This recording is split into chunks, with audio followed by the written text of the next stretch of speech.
Welcome to my YouTube channel. आज के इस वीडियो में जो आपका राजस्थान वन रक्षक का एग्ज़ाम होने वाला है 12 और 13 नवंबर को, उन्हीं के टॉप मोस्ट इम्पॉर्टेंट क्वेश्चंस को यहाँ पर डिस्कस करने वाले हैं।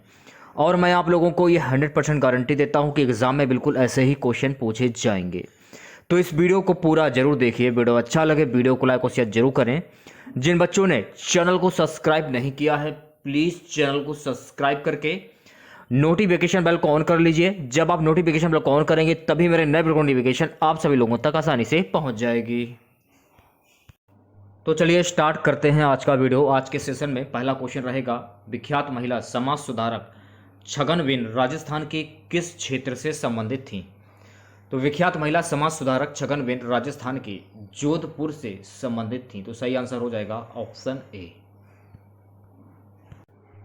सो गाइस, अगला क्वेश्चन देखिएगा, 2011 की जनगणना के अनुसार राजस्थान में नगरीय जनसंख्या का प्रतिशत क्या है? ये क्वेश्चन में पूछा जा रहा है। तो सही आंसर हो जाएगा ऑप्शन बी। 2011 की जनगणना के अनुसार राजस्थान में नगरीय जनसंख्या का प्रतिशत है 24.9%। तीसरा क्वेश्चन, राजस्थान में 50% से अधिक वन क्षेत्र किस श्रेणी में सम्मिलित हैं? तो सही आंसर हो जाएगा ऑप्शन बी। राजस्थान में 50% से अधिक वन क्षेत्र सुरक्षित वन क्षेत्र में सम्मिलित हैं। चौथा क्वेश्चन देखेगा, पृथ्वीराज चौहान तृतीय का समकालीन चालुक्य शासक कौन था? तो सही आंसर हो जाएगा ऑप्शन बी। पृथ्वीराज चौहान तृतीय का समकालीन चालुक्य शासक था भीमदेव द्वितीय। महत्वपूर्ण फैक्ट जान लीजिए, अजयराज, अर्णोराज, विग्रहराज चतुर्थ व पृथ्वीराज तृतीय चौहान वंश के वीर शिरोमणि थे, जिन्होंने चौहान शक्ति को पराकाष्ठता तक पहुंचाया। तो इस क्वेश्चन से आप लोगों को इतनी जानकारी प्राप्त हो जाती है। पांचवा क्वेश्चन है गाइस, ग्रैंडसन ने बांगड़ डूंगरपुर बांसवाड़ा में बोली जाने वाली बोली कौन सी है? तो सही आंसर हो जाएगा ऑप्शन डी। ग्रैंडसन ने बांगड़ डूंगरपुर बांसवाड़ा में बोली जाने वाली जो बोली है वो है भीली। ये आपको ध्यान में रखना है। महत्वपूर्ण फैक्ट जान लीजिए, डूंगरपुर बांसवाड़ा के क्षेत्रों का प्राचीन नाम बांगड़ था। ये पॉइंट आपको ध्यान रखना है कि डूंगरपुर और बांसवाड़ा इनके प्राचीन जो नाम, इनका जो प्राचीन नाम था वो था बांगड़। अतः वहीं की भाषा बांगड़ी का कहलाई, जिस पर गुजराती का प्रभाव अधिक है। डॉक्टर ग्रैंडसन इसे भीली भी कहते हैं। यह भाषा मेवाड़ के दक्षिणी भाग और दक्षिणी अरावली प्रदेश तथा मालवा की पहाड़ियों तक के क्षेत्र में बोली जाती है। तो ये सारे फैक्ट आपको याद कर लेने हैं और एक कॉपी पर भी नोट कर लीजिए, जो कि परीक्षा की दृष्टि से काफ़ी इंपॉर्टेंट है। सो गाइस, अगला क्वेश्चन, निम्न में से कौन सा आभूषण कान पर पहना जाता है? सही आंसर हो जाएगा ऑप्शन ए। टोटी आभूषण कान पर पहना जाता है। महत्वपूर्ण फैक्ट जान लीजिए, कान में पहने जाने वाले जो आभूषण है वो कौन कौन से हैं, देख लीजिए आप। कान में पहने जाने वाले आभूषण है झुमका, बाली, टॉप्स, मुर्किया, लौंग, कड़फूल, पत्ती, सुरलिया, पीपल पत्ता, अंगूठिया, झेला, लटकन, जमेला, फूल, झुमका, टोटी जिसे बोला जाता है टीडी। तो ये जो सारे आभूषण हैं ये कान में पहने जाने वाले आभूषण हैं। ये आपको ध्यान रखना है, कॉपी पर भी नोट कर लीजिए आप लोग। अगला क्वेश्चन, 1857 के विद्रोह के प्रति मेवाड़ के महाराणा की क्या नीति थी? तो सही आंसर हो जाएगा ऑप्शन बी। 1857 के विद्रोह के प्रति मेवाड़ के महाराणा की नीति थी अंग्रेजों का सहयोग। आठवां क्वेश्चन, राज्य के किस किले को स्वर्ण नगरी कहा जाता है? तो सही आंसर हो जाएगा ऑप्शन सी। राज्य के जालौर के किले को स्वर्ण नगरी कहा जाता है। महत्वपूर्ण फैक्ट जान लीजिए, सन 1156 में जैसलमेर की स्थापना भाटी राजा जैसल ने की थी और 12 साल तक यहां शासन किया। बाद में जैसल के नाम पर इस शहर का नाम जैसलमेर हो गया। पूरा शहर पीले पत्थरों से निर्मित होने के कारण इसे गोल्डन सिटी या स्वर्ण नगरी भी कहा जाता है। तो इस क्वेश्चन से आप लोगों को इतनी जानकारी प्राप्त हो जाती है, जो भी फैक्ट मैं आपको बता रहा हूं उन्हें अच्छे से याद कर लीजिए। नवा क्वेश्चन देखिएगा, कुंभलगढ़ और गोगुंदा के मध्य स्थित पठार किस नाम से जाना जाता है? तो सही आंसर हो जाएगा ऑप्शन बी। कुंभलगढ़ और गोगुंदा के मध्य स्थित पठार जो हैं ये भोराट का पठार के नाम से जाने जाते हैं। नवा क्वेश्चन, कुंभलगढ़ और गोगुंदा के मध्य स्थित पठार किस नाम से जाना जाता है? परीक्षा की दृष्टि से काफी इंपॉर्टेंट क्वेश्चन है, अगर आप देखेंगे तो सही आंसर हो जाएगा ऑप्शन बी। कुंभलगढ़ और गोगुंदा के मध्य स्थित पठार जो है भोराट का पठार के नाम से जाने जाते हैं, ये आपको ध्यान में रखना है। ये दो क्वेश्चन जो हैं रिपीटेड क्वेश्चन हो गए, 2 बार रिपीट हो गए ये क्वेश्चन। सो गाइस 10वां क्वेश्चन देखिएगा, क्षेत्रफल के अनुसार राजस्थान राज्य का सबसे विशाल भौतिक प्रदेश कौन सा है? तो सही आंसर हो जाएगा ऑप्शन बी। क्षेत्रफल के अनुसार राजस्थान राज्य का सबसे विशाल भौतिक प्रदेश है पश्चिमी रेतीला मैदान। महत्वपूर्ण फैक्ट जान लीजिए, भारत का विशाल मरुस्थल अथवा थार का मरुस्थल के नाम से जाना जाता है। थार का मरुस्थल विश्व का सर्वाधिक आबाद तथा वन वनस्पति वाला मरुस्थल है। ईश्वरी सिंह ने थार के मरुस्थल को रुक्ष क्षेत्र कहा है। राज्य के कुल क्षेत्रफल का 61% है। तो इस क्वेश्चन से आप लोगों को इतनी जानकारी प्राप्त हो जाती है। 11वां क्वेश्चन देखिएगा, क्वेश्चन है गाइस 11वां की मुकुंदवाड़ा की पहाड़ियां राजस्थान के किन जिलों में स्थित हैं? तो सही आंसर हो जाएगा ऑप्शन सी। मुकुंदवाड़ा की पहाड़ियां राजस्थान के कोटा और झालावाड़ जिलों में स्थित हैं। अगला क्वेश्चन देखिएगा, जगनिवास लेक पैलेस किस झील पर स्थित है? तो सही आंसर हो जाएगा option D. Jagniwas lake palace Pichola झील पर स्थित है। तो सही आंसर हो जाएगा option D.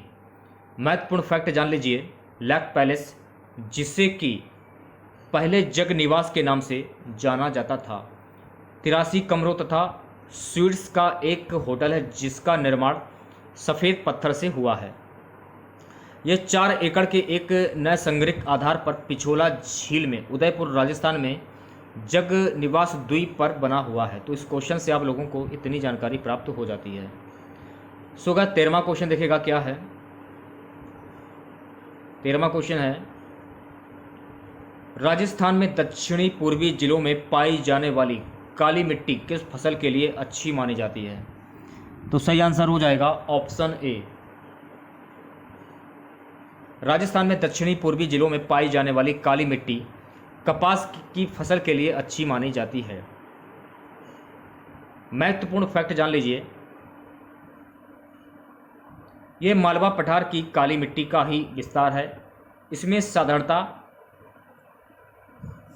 Phosphate, nitrogen, calcium और कार्बनिक पदार्थों की कमी होती है।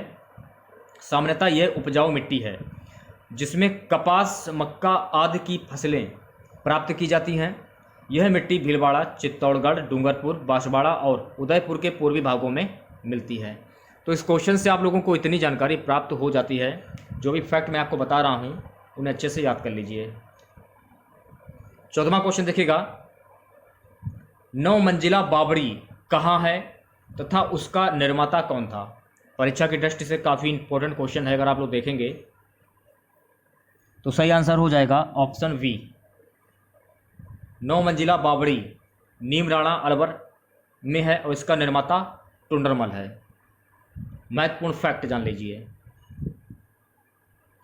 यह बावड़ी नीमराणा महल के पास ही स्थित है जिसका निर्माण विक्रम संवत 1740 में नीमराणा के तत्कालीन राजा मान सिंह ने करवाया था। नीमराणा की बावड़ी 9 मंजिला इमारत है और हर मंजिल एक दूसरे से इस तरह से जुड़े कहीं से भी आ जा सकते हैं।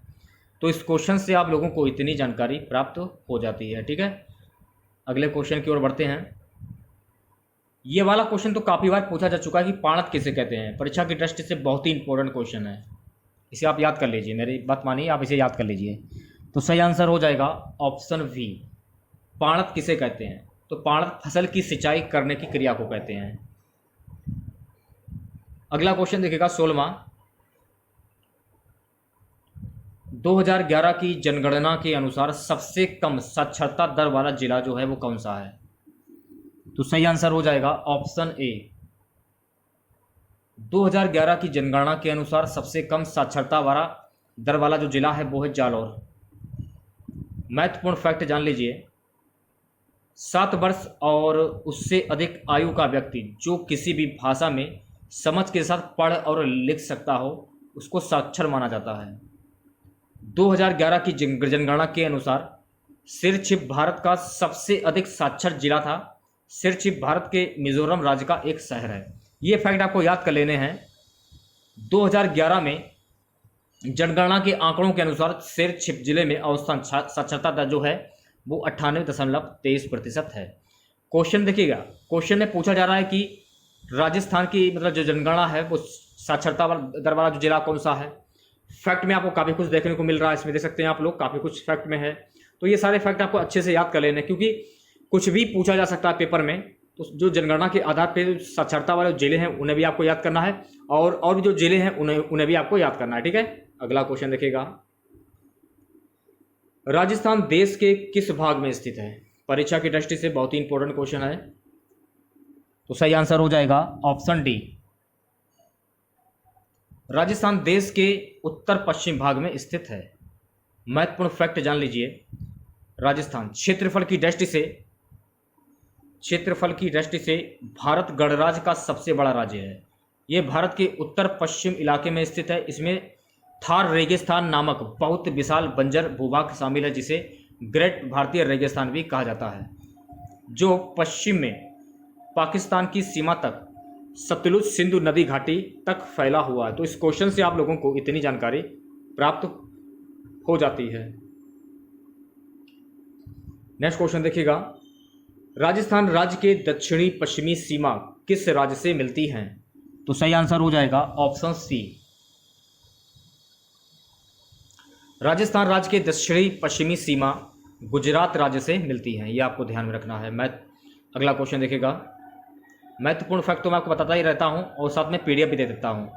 जो मैं आपको महत्वपूर्ण फैक्ट बता रहा हूं एक कॉपी पर नोट कर लीजिए आप लोग। मैं बार बार बोल रहा हूं क्योंकि पीडीएफ खो सकता है, लेकिन जो आप कॉपी पर लिखेंगे वो कभी नहीं खोगा। ठीक है, तो आप कोशिश ज़्यादातर ये करिए कि आप जो मैं आपको फैक्ट बता रहा हूँ उन्हें कॉपी पर नोट करते चलिए। पीडीएफ तो मैं आपको दे ही देता हूँ टेलीग्राम पर। अगला क्वेश्चन, नंदी गौशाला खोलने के लिए प्रदेश का पहला अनुबंध किस जिले में किया गया है?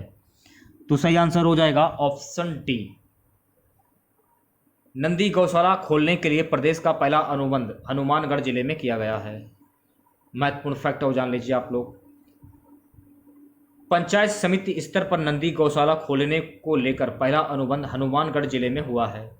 नौहर तहसील की श्री गौशाला ने नौहर के चकरामपुरा पट्टी में और टाउन की गौशाला समिति ने हनुमानगढ़ पंचायत समिति के अंतर्गत कोहला में नंदीशाला खोलने का अनुबंध किया है। तो इस क्वेश्चन से आप लोगों को इतनी जानकारी प्राप्त हो जाती है। नेक्स्ट क्वेश्चन देखिएगा। उदय खेल महोत्सव किस शहर में आयोजित किया गया? तो सही आंसर हो जाएगा ऑप्शन ए। उदय खेल महोत्सव निम्बाहेड़ा में आयोजित किया गया। महत्वपूर्ण फैक्ट जान लीजिए, राजस्थान के चित्तौड़गढ़ जिले के निम्बाहेड़ा में खिलाड़ियों को प्रोत्साहन देने एवं खेल प्रतिभाओं को आगे लाने के मकसद से 7 दिवसीय उदय खेल महोत्सव का आयोजन किया गया। तो इस क्वेश्चन से आप लोगों को इतनी जानकारी प्राप्त हो जाती है। नेक्स्ट क्वेश्चन देखिएगा। हाड़ौती सेवा संघ का संस्थापक कौन था? परीक्षा की दृष्टि से काफ़ी इंपॉर्टेंट क्वेश्चन है ये। तो सही आंसर हो जाएगा ऑप्शन सी। हाड़ौती सेवा संघ का संस्थापक था पंडित नैनूराम शर्मा। महत्वपूर्ण फैक्ट जान लीजिए, पंडित नैनूराम शर्मा ने पंडित हरि के साथ मिलकर 1939 में कोटा राज्य प्रजामंडल की स्थापना की। अब देखिए यहाँ से एक क्वेश्चन बन रहा है कि कोटा राज्य प्रजामंडल की स्थापना किसने की? तो आपको ध्यान में रखना है, पंडित नैनूराम शर्मा ने पंडित हरि के साथ मिलकर की। कब की? सन 1939 में। तो ये सारे फैक्ट आपको याद कर लेने हैं। अच्छा, अगर ये पूछा जाए कि प्रजामंडल का अध्यक्ष कौन है, तो प्रजामंडल का अध्यक्ष श्री नैनूराम शर्मा को बनाया गया था। इसका उद्देश्य राज्य में जिम्मेदारी सरकार की स्थापना करना था, यह भी फैक्ट आपको याद करना है। इस प्रजामंडल ने महाराजा से कोटा में जिम्मेदार सरकार स्थापित करने की मांग की थी। यह भी फैक्ट आपको याद करना है। प्रजामंडल ने निरक्षरता को खत्म करने, किसानों को सिंचाई की सुविधा प्रदान करने और भोजन की उचित व्यवस्था करने का अनुरोध किया। यह भी फैक्ट आपको याद करना है। यानी कहने का मतलब है कि एक क्वेश्चन से आप लोगों को काफ़ी क्वेश्चन जानने को मिल जाते हैं। प्रजामंडल का पहला अधिवेशन 1939 में नैनूराम शर्मा की अध्यक्षता में मांगलोर बारा में हुआ था। यह भी फैक्ट आपको याद कर लेना है, ठीक है, एक कॉपी पर नोट कर लीजिए। इसी समय पहली बार एक महिला सम्मेलन भी आयोजित किया गया था। यह भी फैक्ट आपको याद कर लेना है। इसकी अध्यक्षता श्रीमती शारदा भार्गव ने की। यह भी फैक्ट आपको याद कर लेना है। बच्चों के लिए अनिवार्य शिक्षा की प्रस्तावित प्रणाली में इस अधिवेशन में 6 वर्ष तक का समय दिया गया था। यह भी फैक्ट आपको याद करना है। अगला फैक्ट देखिए, कोटा महाराव उम्मेद सिंह ने राजस्थान सेवा संघ की हाड़ौती शाखा को बंद कर दिया। 14 अक्टूबर 1941 को रात में उनकी हत्या कर दी गई। यह भी आपको फैक्ट याद कर लेना है। उनकी हत्या से पहले पंडित नैनूराम शर्मा ने हाड़ौती शिक्षा मंडल की स्थापना की। तो ये सारे फैक्ट आपको याद कर लेने जो कि परीक्षा की दृष्टि से काफ़ी इंपॉर्टेंट हैं, ठीक है। एक कॉपी पर नोट कर लीजिए। पीडीएफ तो मैं आपको दे ही देता हूँ। अगला क्वेश्चन देखिएगा 22वां, राजस्थान की पहली महिला विधानसभा अध्यक्ष कौन थी? तो सही आंसर हो जाएगा ऑप्शन सी। राजस्थान की पहली महिला विधानसभा अध्यक्ष थी सुमित्रा सिंह। महत्वपूर्ण फैक्ट जान लीजिए, सुमित्रा सिंह जन्म 3 मई 1930, राजस्थान विधानसभा की प्रथम महिला अध्यक्ष थीं। वो भारतीय जनता पार्टी की नेत्री हैं। वे वर्ष 1957 में पिलानी से अखिल भारतीय कांग्रेस की टिकट पर चुनाव जीतकर पहली बार विधायक बनी। उसके बाद वह सन 1962 से लगातार 4 बार झुंझुनू से चुनाव जीतकर विधानसभा पहुंची। तो इस क्वेश्चन से आप लोगों को इतनी जानकारी प्राप्त हो जाती है। अगला क्वेश्चन, राजस्थान का सबसे बड़ा भराव क्षमता की दृष्टि से बांध कौन सा है? तो सही आंसर हो जाएगा ऑप्शन वी। राजस्थान का सबसे बड़ा भराव क्षमता की दृष्टि से जो बांध है वो है राणा प्रताप सागर बांध। महत्वपूर्ण फैक्ट जान लीजिए, जवाई बांध पश्चिमी राजस्थान का जल भंडारण की क्षमता की दृष्टि से सबसे बड़ा बांध है। जवाई बांध की ऊंचाई 34 मीटर है। ये आपको ध्यान में रखना है, ठीक है। ऑप्शन की दृष्टि से हो जाएगा राणा प्रताप सागर बांध। अगर पेपर में पूछा जाए कि राजस्थान का जल भंडारण की क्षमता की दृष्टि से सबसे बड़ा बांध कौन सा है, तो आपको ध्यान में रखना है उस बांध का नाम है जमाई बांध। हो जाएगा जवाई बांध। ये आपको ध्यान रखना है, ठीक है। जाखम बांध नहीं, जवाई बांध होगा। तो जवाई बांध के बारे में मैंने आपको बता दिया कि जवाई बांध पश्चिमी राजस्थान का जल भंडारण की क्षमता की दृष्टि से सबसे बड़ा बांध है और जवाई बांध की ऊंचाई जो है 34 मीटर है। तो इस क्वेश्चन से आप लोगों को इतनी जानकारी प्राप्त हो जाती है। अगला क्वेश्चन देखेगा, नेक्स्ट क्वेश्चन, राणा प्रताप सागर बांध कहाँ बनाया गया है? राणा प्रताप सागर बांध कहाँ पर बनाया गया है? तो ये बनाया गया है रावत भाटा में। तो सही आंसर हो जाएगा रावत भाटा। महत्वपूर्ण फैक्ट जान लीजिए, चंबल नदी पर रावत भाटा का राणा प्रताप सागर बांध प्रदेश का महत्वपूर्ण बांध है। इस ऐतिहासिक बांध की सबसे बड़ी खासियत यह है कि यह डैम सर्वाधिक क्षमता का बांध है। इस बांध का भराव क्षमता 352.81 RL मीटर है, जिसमें से अभी 350.84 RL मीटर पानी की मात्रा दर्ज की गई है। इस मानसून में अच्छी बारिश के बाद बांध में 85% से ज़्यादा पानी की आवक दर्ज किया गया है। ऐतिहासिक बांध की खूबसूरत तब और बढ़ जाती है जब मानसून में बांध के गेट खोले जाते हैं। अब देखिए, एक बांध और है आपका कांगड़ा जिले में, जो है हिमाचल प्रदेश के कांगड़ा जिले के शिवालिक पहाड़ियों के आर्द्र भूमि पर ब्यास नदी पर बांध बनाकर एक जलाशय का निर्माण किया गया, जिसे हम बोलते हैं महाराणा प्रताप सागर बांध नाम दिया गया है। इसे पौंग जलाशय या पौंग बांध के नाम से भी जाना जाता है। यह बांध 1975 में बनाया गया है। तो इस बांध के बारे में जान लीजिए, जो कि परीक्षा की दृष्टि से काफ़ी इंपॉर्टेंट है, इसलिए मैंने इस फैक्ट को शामिल कर लिया है। चलिए बात कर लेते हैं अगले क्वेश्चन की। क्वेश्चन है गाइस कि विरासत संरक्षण योजना किस वर्ष में प्रारंभ की गई? तो सही आंसर हो जाएगा ऑप्शन बी। विरासत संरक्षण योजना वर्ष 2004-05 में प्रारंभ की गई। महत्वपूर्ण फैक्ट जान लीजिए, यह योजना राष्ट्रीय अल्पसंख्यक आयोग अधिनियम 1992 के अंतर्गत अधिसूचित 6 अल्पसंख्यक समुदायों तथा मुस्लिम, ईसाई, सिख, बौद्ध, पारसी तथा जैन की समृद्ध विरासत का संरक्षण करने के लिए क्रियान्वित की जाएगी। योजना की शुरुआत समूचे देश में की जा सकती है। तो इस क्वेश्चन से आप लोगों को इतनी जानकारी प्राप्त हो जाती है। अगला क्वेश्चन देखिएगा 26वां क्वेश्चन देखिएगा क्या है। राजस्थान की खारे पानी की झीलें किस महासागर का अवशेष मानी जाती हैं? तो सही आंसर हो जाएगा ऑप्शन डी। राजस्थान की खारे पानी की झीलें टेथिस सागर महासागर का अवशेष मानी जाती हैं। महत्वपूर्ण फैक्ट जान लीजिए, राजस्थान के रेगिस्तानी क्षेत्र में पाई जाने वाली खारे पानी की झीलें प्राचीन टेथिस सागर के अवशेष हैं। 27वां क्वेश्चन देखिएगा क्या है। जयपुर ब्लू पॉटरी के लिए प्रसिद्ध है, यह चित्रकारी किन बर्तनों पर की जाती है? तो सही आंसर हो जाएगा option C. Jaipur blue pottery के लिए प्रसिद्ध है, यह चित्रकारी चीनी मिट्टी के बर्तनों पर की जाती है। महत्वपूर्ण फैक्ट और जान लीजिए आप लोग, इस कला में चीनी मिट्टी के बर्तनों प्रदांड पर नक्काशी का कार्य किया जाता है। कृपाल सिंह शेखावत मऊ शिखर ब्लू पॉटरी के जादूगर थे। इन्होंने 25 रंगों का प्रयोग कर नई शैली बनाई जिसे कृपाल शैली कहते हैं। इस कला हेतु उन्हें 1974 में पद्मश्री एवं 1980 में कलाविद की उपाधि प्रदान की गई।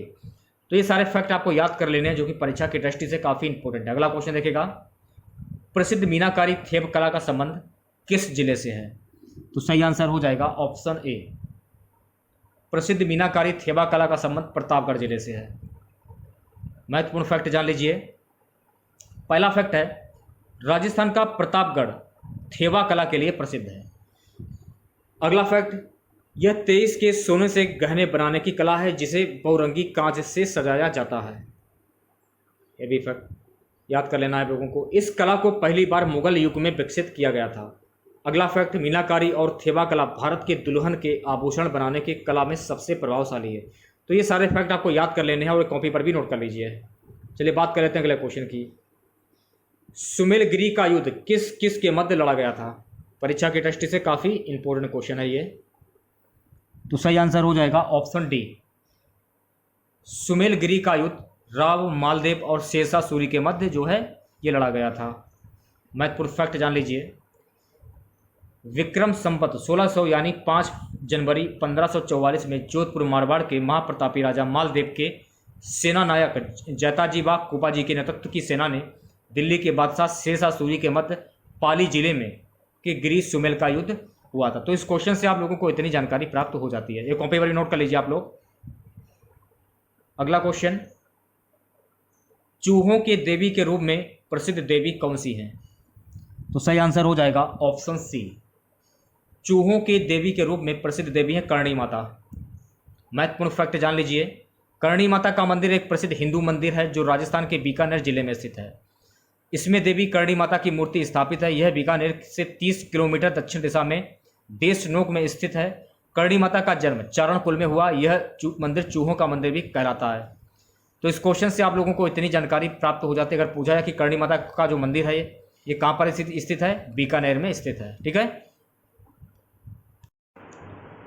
अगला क्वेश्चन देखिएगा, राजस्थान में गौड़िया संप्रदाय के संस्थापक कौन थे? तो सही आंसर हो जाएगा ऑप्शन सी। राजस्थान में गौड़िया संप्रदाय के संस्थापक थे गौरांज महाप्रभु। महत्वपूर्ण फैक्ट जान लीजिए गौड़िया संप्रदाय के बारे में। इसके संस्थापक गौरांग महाप्रभु चैतन्य थे। इस संप्रदाय की प्रधान पीठ गोविंद देव जी का मंदिर जयपुर है। तेरापंथी संप्रदाय, इस संप्रदाय के संस्थापक आचार्य भिक्षु स्वामी थे जिनका जन्म जोधपुर के कंटालिया गांव में हुआ था। दासी संप्रदाय, इस संप्रदाय की संस्थापक मीराबाई थी।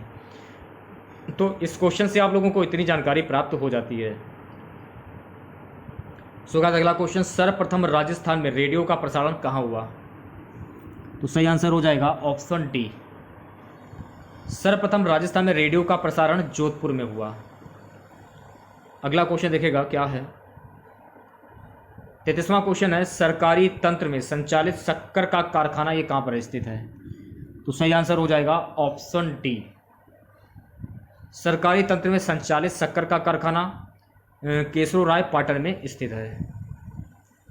34वां क्वेश्चन, मुख्यमंत्री अशोक गहलोत ने 512 नए इंदिरा रसोइयों का शुभारंभ किया। अब प्रदेश में रसोइयों की संख्या कितनी हो गई है? तो सही आंसर हो जाएगा ऑप्शन बी। अब रसोइयों की संख्या हो गई है कुल 870। 35वां क्वेश्चन देखिएगा, राजस्थान क्रिकेट एसोसिएशन की क्रिकेट अकादमी किस शहर में स्थापित की जाएगी? तो सही आंसर हो जाएगा option C, Rajasthan cricket association की क्रिकेट अकादमी जोधपुर में स्थापित की जाएगी। महत्वपूर्ण फैक्ट जान लीजिए। 18 सितंबर 2022 को मुख्यमंत्री अशोक गहलोत ने जोधपुर के बैतुल्ला खां स्टेडियम में नवीनीकरण कार्यों के लोकार्पण समारोह को संबोधित करते हुए जोधपुर में राजस्थान क्रिकेट का शुभारंभ किया। तो इस क्वेश्चन से आप लोगों को इतनी जानकारी प्राप्त हो जाती है। 36वां क्वेश्चन देखेगा, राजस्थान की पहली हस्तशिल्प नीति किस वर्ष जारी की गई? तो सही आंसर हो जाएगा ऑप्शन डी, राजस्थान की पहली हस्तशिल्प नीति जो है 2022 में लागू की जारी की गई। ठीक है। 37वां क्वेश्चन देखेगा, रामगढ़ विषधारी अभयारण्य भारत का 52वां टाइगर रिजर्व बन गया है और राजस्थान का? सही आंसर हो जाएगा ऑप्शन बी, रामगढ़ विषधारी अभयारण्य भारत का 52वां टाइगर रिजर्व बन गया और राजस्थान चौथा बन गया है। महत्वपूर्ण फैक्ट जान लीजिए चर्चा में क्यों रहा है ये। 16 मई 2022 को केंद्रीय पर्यावरण मंत्री भूपेंद्र यादव ने बताया कि राजस्थान के बूंदी जिले में स्थित रामगढ़ विषधारी अभयारण्य को देश का 52वां टाइगर रिजर्व घोषित किए जाने की अधिसूचना जारी कर दी गई है। तो इस क्वेश्चन से आप लोगों को इतनी जानकारी प्राप्त हो जाती है। अगला क्वेश्चन देखिएगा क्या है गाइस, राजस्थान के कितने जिलों में निर्यात संवर्धन में आत्मनिर्भर बनने के लिए डिस्ट्रिक्ट एक्सपोर्ट हब विकसित किए जाएंगे? तो सही आंसर हो जाएगा ऑप्शन डी, सभी जिलों में डिस्ट्रिक्ट एक्सपोर्ट हब जो है विकसित किए जाएंगे। महत्वपूर्ण फैक्ट जान लीजिए। उद्योग मंत्री श्रीमती शकुंतला रावत ने कहा है कि राजस्थान के प्रत्येक जिले को निर्यात संवर्धन में आत्मनिर्भर बनाने के लिए डिस्ट्रिक्ट एक्सपोर्ट हब विकसित किए जाएंगे। श्रीमती रावत ने बताया है कि जयपुर और जोधपुर जिले को प्रथम चरण में चुना गया है। उन्होंने कहा है कि इस दायरे में सभी जिलों को चरणबद्ध तरीके से शामिल किया जाएगा। तो इस क्वेश्चन से आप लोगों को इतनी जानकारी प्राप्त हो जाती है। अगला क्वेश्चन देखिएगा, राष्ट्रीय सहकार मसाला मेला 2022 का आयोजन किस शहर में किया गया? तो सही आंसर हो जाएगा ऑप्शन डी, राष्ट्रीय सहकार मसाला मेला 2022 का आयोजन जयपुर शहर में किया गया। महत्वपूर्ण फैक्ट और जान लीजिए आप लोग। 9 मई 2022 को जयपुर स्थित जवाहर कला केंद्र पर आयोजित 10वीं राष्ट्रीय सहकार मसाला मेला 2022 का समापन हो गया। इसकी शुरुआत 30 अप्रैल को हुई थी। तो इस क्वेश्चन से आप लोगों को इतनी जानकारी प्राप्त हो जाती है। 40वां क्वेश्चन देखेगा, Rajasthan domestic travel mart RDTM का आयोजन राजस्थान के किस जिले में किया जाएगा? तो सही आंसर हो जाएगा option D, Rajasthan domestic travel mart RDTM का आयोजन राजस्थान के जयपुर जिले में किया जाएगा। महत्वपूर्ण फैक्ट जान लीजिए। गौरतलब है कि RDTM में डोमेस्टिक टूर ऑपरेटर्स को आमंत्रित करने के लिए प्रदेश के जयपुर, मंडावा, जोधपुर, भरतपुर और उदयपुर जिलों में रोड शो का आयोजन किया गया है। क्वेश्चन से आप लोगों को इतनी जानकारी प्राप्त हो जाती है, कॉपी पर भी नोट कर लीजिए। अगला क्वेश्चन देखेगा 41वां, इन्वेस्ट राजस्थान 2022 का आयोजन राजस्थान के किस शहर में होगा? तो सही आंसर हो जाएगा ऑप्शन डी, इन्वेस्ट राजस्थान 2022 का आयोजन राजस्थान के जयपुर शहर में होगा। महत्वपूर्ण फैक्ट जान लीजिए आप लोग। इन्वेस्ट राजस्थान समिट, राजधानी जयपुर में इन्वेस्ट राजस्थान समिट 2022 के भव्य आयोजन की शुरुआत हो चुकी है। राजस्थान सरकार के द्वारा 7 और 8 अक्टूबर को जयपुर के JECC में समिट की मेजबानी की जा रही है। तो इस क्वेश्चन से आप लोगों को इतनी जानकारी प्राप्त हो जाएगी। चलिए बात कर लेते हैं अगले क्वेश्चन की। मनरेगा में अनुमोदित श्रम बजट 100 दिवस पूर्ण करने वाले परिवारों की संख्या मानव दिवसों के सृजन तथा नेशनल मोबाइल मॉनिटरिंग सिस्टम में राज्य का देश में स्थान मई 2022 में क्या रहा? तो सही आंसर हो जाएगा ऑप्शन ए, प्रथम स्थान रहा है। 43वां क्वेश्चन देखेगा, राजस्थान मरुधरा बैंक को किस संस्थान के सहयोग से 4 मोबाइल ATM वैन उपलब्ध करवाई गई हैं? सही आंसर हो जाएगा ऑप्शन बी, राजस्थान मृदा बैंक को नाबार्ड के द्वारा 4 मोबाइल एटीएम वैन उपलब्ध करवाई गई हैं। 44वां क्वेश्चन देखिएगा, मुख्यमंत्री चिरंजीवी दुर्घटना बीमा योजना के तहत बीमित परिवार के सदस्य की दुर्घटना में मृत्यु पर के कितने लाख रुपए तक का जो आर्थिक संबल जो है दिया जाएगा? तो सही आंसर हो जाएगा ऑप्शन सी। मुख्यमंत्री चिरंजीवी दुर्घटना बीमा योजना के तहत बीमित परिवार के सदस्य की दुर्घटना में मृत्यु पर 5 लाख रुपए तक का आर्थिक संबल दिया जाएगा। महत्वपूर्ण फैक्ट जान लीजिए आप लोग। मुख्यमंत्री चिरंजीवी स्वास्थ्य बीमा योजना 1 मई से 2022 से लागू हो गई है। बीमित परिवार के सदस्य की दुर्घटना होने पर, मृत्यु या स्थायी क्षति होने पर परिवार का निम्नानुसार 5 लाख रुपए की राशि का भुगतान किया जाएगा। तो इस क्वेश्चन से आप लोगों को इतनी जानकारी प्राप्त हो जाती है। बात कर लेते हैं अगले क्वेश्चन की। सो गाइस, अगला क्वेश्चन है, हाल ही में कितनी हस्तियों को राजस्थान रत्न पुरस्कार से सम्मानित किया गया है? तो सही आंसर हो जाएगा ऑप्शन ए। हाल ही में कुल 6 हस्तियों को राजस्थान रत्न पुरस्कार से सम्मानित किया गया है। महत्वपूर्ण फैक्ट जान लीजिए, इन्वेस्ट राजस्थान समिट 2022। मुख्यमंत्री अशोक गहलोत ने विभिन्न क्षेत्रों में अपने उत्कृष्ट व असाधारण कार्यों से देश विदेश में राजस्थान को गौरवान्वित करने वाली 6 विभूतियों को राजस्थान रत्न सम्मान से नवाजा गया। तो इस क्वेश्चन से आप लोगों को इतनी जानकारी प्राप्त हो जाती है। अगला क्वेश्चन देखिएगा, प्रदेश की पहली पैरा खेल अकादमी कहाँ स्थापित की जा रही है? तो सही आंसर हो जाएगा ऑप्शन ए। प्रदेश की पहली पैरा खेल अकादमी जो है ये जोधपुर में स्थापित की जा रही है। महत्वपूर्ण फैक्ट जान लीजिए, उन्हें खेल में अपनी प्रतिभा दिखाने के लिए उदयपुर में राजस्थान की पहली पैरा एकेडमी बनकर तैयार की गई। तो इस क्वेश्चन से आप लोगों को इतनी जानकारी प्राप्त हो जाती है। अगला क्वेश्चन देखिएगा, केंद्र सरकार द्वारा दिया जाने वाला राष्ट्रीय पुरस्कार MSME 2022 कौन सा जिला दूसरे स्थान पर रहा है? तो सही आंसर हो जाएगा ऑप्शन डी। केंद्र सरकार द्वारा दिया जाने वाला राष्ट्रीय पुरस्कार MSME 2022 करौली जिला जो है वो दूसरे स्थान पर रहा है। महत्वपूर्ण फैक्ट जान लीजिए, 27 जून 2022 को बिहार के उद्योग मंत्री सैयद शहनवाज हुसैन ने बताया है कि बिहार ने सूक्ष्म लघु और मध्यम उद्यम MSME क्षेत्र के विकास और प्रोत्साहन में उत्कृष्ट योगदान के लिए राष्ट्रीय MSME पुरस्कार 2022 में दूसरा पुरस्कार जो है प्राप्त किया है। तो इस क्वेश्चन से आप लोगों को इतनी जानकारी प्राप्त हो जाती है। 48वां क्वेश्चन देखिएगा क्या है, राजीव गांधी ग्रामीण ओलंपिक की शुरुआत कब हुई? राजीव गांधी ग्रामीण ओलंपिक की शुरुआत कब हुई? तो सही आंसर हो जाएगा ऑप्शन डी। राजीव गांधी ग्रामीण ओलंपिक की शुरुआत 29 अगस्त 2022 को हुई। महत्वपूर्ण फैक्ट जान लीजिए, राजस्थान में 29 अगस्त से राजीव गांधी ग्रामीण ओलंपिक खेलों का शुभारंभ होगा।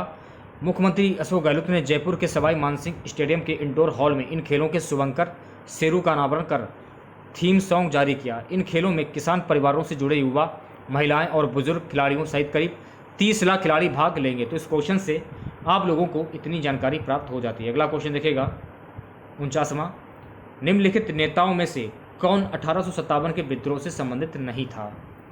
तो सही आंसर हो जाएगा ऑप्शन डी, टीपू सुल्तान, जो कि 1857 के विद्रोह से संबंधित नहीं था।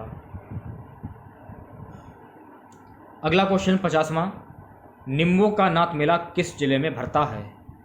सही आंसर हो जाएगा ऑप्शन डी, निम्बों का नाथ मेला पाली में भरता है। अगला क्वेश्चन, किस जिले में स्थित मियाँ का बाड़ा रेलवे स्टेशन का नाम महेशनगर हॉल्ट कर दिया गया है?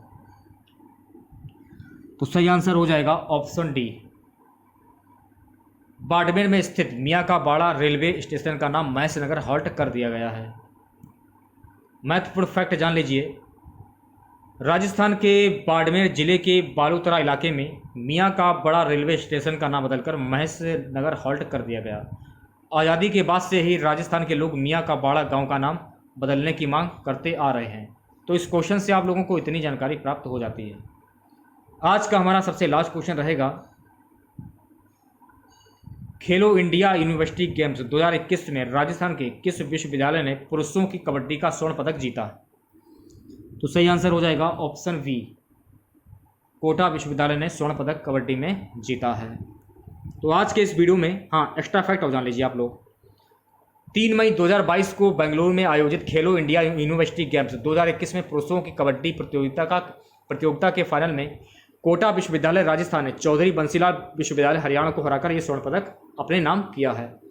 तो इस क्वेश्चन से आप लोगों को इतनी जानकारी प्राप्त हो जाती है। तो अगर आप लोगों को वीडियो अच्छा लगा हो तो प्लीज़ वीडियो को लाइक और शेयर जरूर करें। अगर आप लोगों ने चैनल को सब्सक्राइब नहीं किया तो प्लीज़ चैनल को सब्सक्राइब करें, नोटिफिकेशन बेल को ऑन कर लीजिए। जब आप नोटिफिकेशन बेल को ऑन करेंगे तभी मेरे नए वीडियो नोटिफिकेशन आप सभी लोगों तक आसानी से पहुंच जाएगी। तो मिलते हैं नेक्स्ट वीडियो के साथ। जय हिंद, जय भारत।